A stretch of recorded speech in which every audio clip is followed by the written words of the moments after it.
प्रौद्योगिकी और विज्ञान की तरक्की ने जहां हमें एक बेहतर जीवन जीने के साधन दिए हैं, वहीं हमने पर्यावरण को संतुलित रखने की अपनी जिम्मेदारी को शायद कहीं पीछे छोड़ दिया है। इस कारण हमारे चारों ओर प्रकृति का संतुलन बिगड़ रहा है।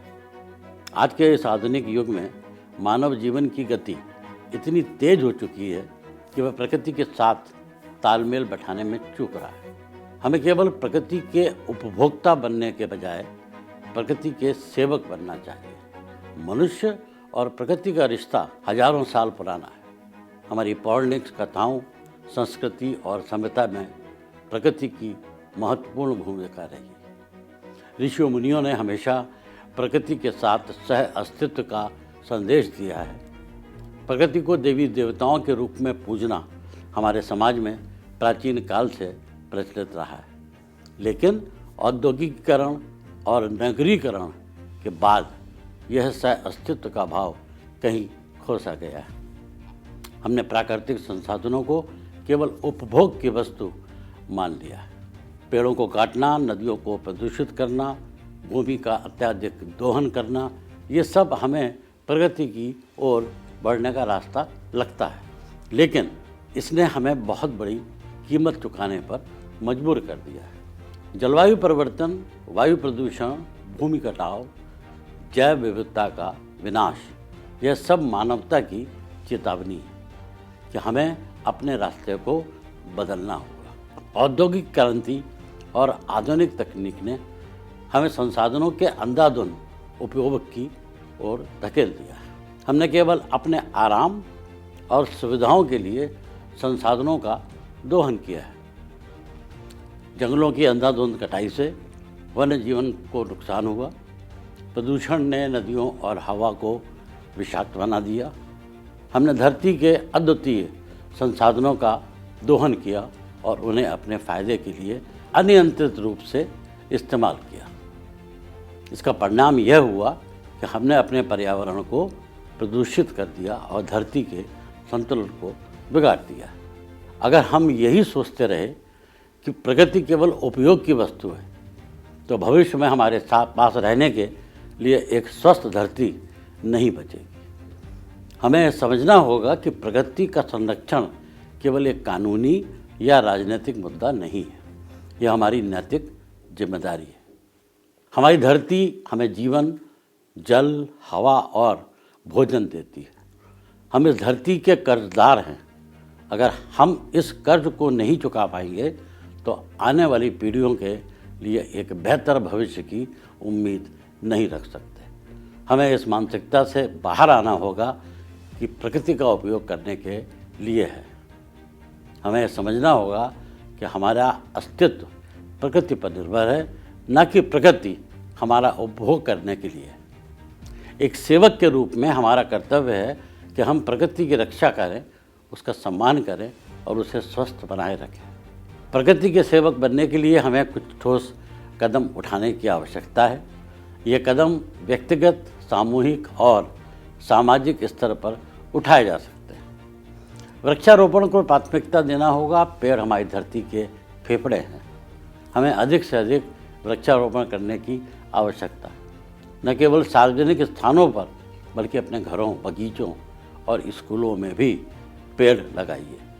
इससे न केवल वायु शुद्ध होगी बल्कि वन्य जीवन को भी प्रोत्साहन मिलेगा। प्लास्टिक का कम उपयोग करना होगा। प्लास्टिक पर्यावरण के लिए एक बड़ी समस्या है। हमें अपने दैनिक जीवन में प्लास्टिक का उपयोग कम करने की ज़रूरत है। पुनः उपयोग योग्य चीज़ों को प्राथमिकता दें और प्लास्टिक का उचित निपटान करें। पानी की बचत करनी होगी। पानी हमारी सबसे कीमती संपत्ति है। पानी की बचत करना हमारा कर्तव्य है। घर में और कार्यालय में पानी की बर्बादी को रोकने के उपाय करना जरूरी है। इनके अलावा सौर और पवन ऊर्जा का उपयोग भी करना होगा। ऊर्जा के पारंपरिक स्रोतों के बजाय सौर और पवन ऊर्जा जैसे पर्यावरण अनुकूलन विकल्पों का उपयोग करने की ज़रूरत है। ये न केवल आपके कार्बन फुटप्रिंट को कम करेगा बल्कि ऊर्जा संरक्षण में भी मदद करेगा। कचरे का उचित निपटान और रिसाइकलिंग पर्यावरण संरक्षण में महत्वपूर्ण भूमिका निभा सकता है। जलवायु परिवर्तन एक वास्तविक और गंभीर चुनौती है। इसके प्रभाव और अब हर जगह देखे जा रहे हैं। ग्लेशियरों का पिघलना, समुद्र के स्तर का बढ़ना, अनियमित वर्षा और तूफानों की संख्या में लगातार वृद्धि, ये सब संकेत है कि हमें अपनी उपभोक्ता मानसिकता को छोड़कर प्रकृति की सेवा में जुड़ जाना चाहिए। हमें अपनी जीवन शैली में स्थिरता लानी होगी और ऊर्जा की खपत को कम करना होगा। आवश्यकता है हम एक संवेदनशील समाज की ओर बढ़ें, जहां हर व्यक्ति प्रकृति के प्रति जिम्मेदारी महसूस करे। यह परिवर्तन केवल नीति निर्माण या कानूनों से नहीं हो सकता। इसके लिए समाज के हर व्यक्ति को जागरूक होना पड़ेगा और अपने दैनिक जीवन में बदलाव लाने की आवश्यकता है। अगर जलवायु परिवर्तन से संबंधित एक रिपोर्ट को माने तो जान लीजिए कि हिंद महासागर से 3 तरफ से घिरे भारत में जलवायु परिवर्तन तबाही मचा सकता है। सदी के अंत तक भारत में 4.5 से लेकर 5 करोड़ लोग खतरे में होंगे। मुंबई, चेन्नई, गोवा जैसी जगहों पर तटीय इलाके समुद्र में डूब सकते हैं। ग्लोबल वार्मिंग से समुद्र का स्तर बढ़ रहा है। भारतीय समुद्र तट की कुल लंबाई 7,516.6 किलोमीटर है। भारत में लगभग 3.5 करोड़ लोगों को ग्लोबल वार्मिंग के चलते वार्षिक तटीय बाढ़ का सामना करना पड़ता है। तटीय शहरों में गर्म हवाओं और भारी वर्षा का सामना करना पड़ सकता है। यही हाल रहा तो देश के तटीय शहरों जैसे मुंबई, चेन्नई, गोवा, विशाखापत्तनम, उड़ीसा में बढ़ते समुद्री जलस्तर से निचले इलाके जलमग्न हो सकते हैं। इन शहरों में समुद्र के 0.8 डिग्री गर्म हो जाने से चक्रवातों के आने की दर बढ़ने और उनकी तीव्रता बढ़ने से वे और उग्र होकर बार बार आते रहेंगे। भारत जैसे विशाल और विविधतापूर्ण देश में जहां कृषि और मौसम जीवन की रीढ़ है, जलवायु परिवर्तन का प्रभाव सर्वाधिक महसूस किया जाता रहा है। यह न केवल पर्यावरणीय चिंताओं को जन्म देता है बल्कि सार्वजनिक स्वास्थ्य पर गहरा प्रभाव भी डालता है। विश्व बैंक के एक आंकड़ों के अनुसार हॉट क्लाइमेट के कारण 2050 तक 21 मिलियन लोगों को अत्यधिक गर्मी और विभिन्न प्रकार की बीमारियों का जोखिम उठाना पड़ सकता है।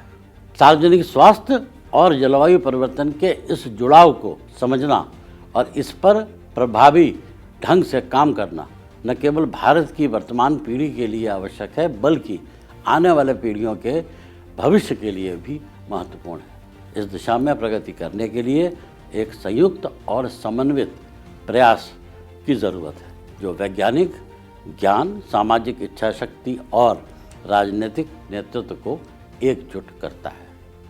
यदि हम इन चुनौतियों का सामना समझदारी और दृढ़ संकल्प से करते हैं तो हम एक स्वस्थ और स्थायी भविष्य की दिशा में आगे बढ़ सकते हैं। नहीं तो आने वाला समय हर प्रकार के खतरों से भरा हुआ है।